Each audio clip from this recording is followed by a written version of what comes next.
The dancing stonemasons.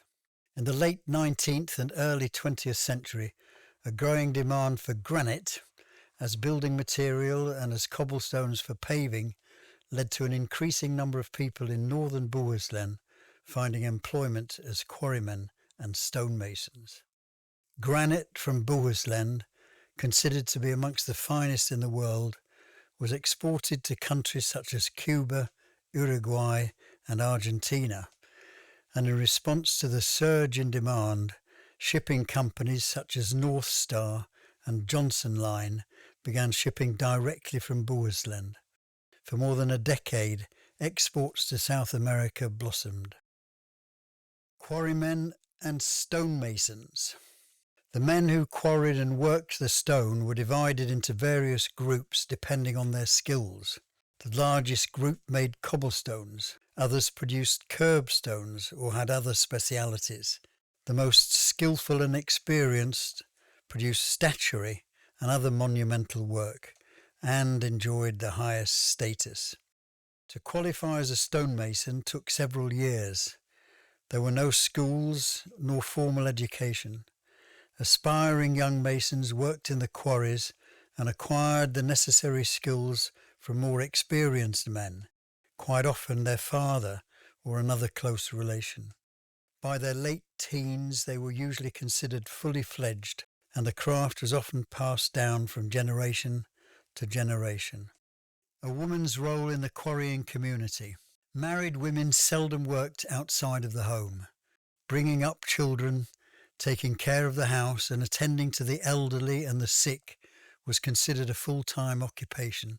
Women had responsibility for most things within the home, not least of all seeing to it that the family were fed and clothed. Generally, women also took care of their husbands' wages and the family budget. The boom in the stone industry came to a halt with the Great Depression in the 1930s. Quarrymen with their families were hit by unemployment and resulting economic hardship. Bohus knitting, a movement designed to alleviate the situation for hard-hit families in coastal communities, was launched in September of 1939. In the first year, almost 500 women attended knitting courses at 36 locations throughout Bohuslän. On completing the course, they were able to produce knitted items of their own design, which could be sold and provided a small income. Tango, dance, and decadence. Compared to fishing and farming communities, the quarrymen's culture can be seen as being more open and bohemian. The syndicalist stoneworkers were interested in new ideas and fashions such as jazz and tango. Tango, considered decadent by many, was popular in the village halls and the people's parks of northern Bohuslän.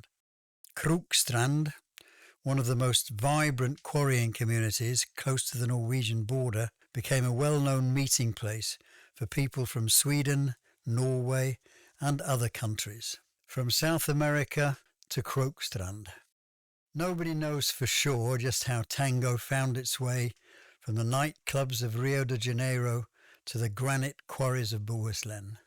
Unloading a cargo of stone in the harbours of South America in the late 19th century could take weeks, and tango, with its suspect reputation, was common in the bars and brothels of South American harbour districts.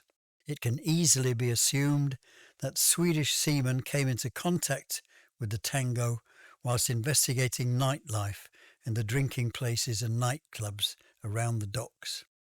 Home again in Bohuslän, the returning seaman might proudly demonstrate his newly learnt Argentinian tango steps to friends and family, and in this way the dance was spread throughout the quarrying communities of Bohuslän.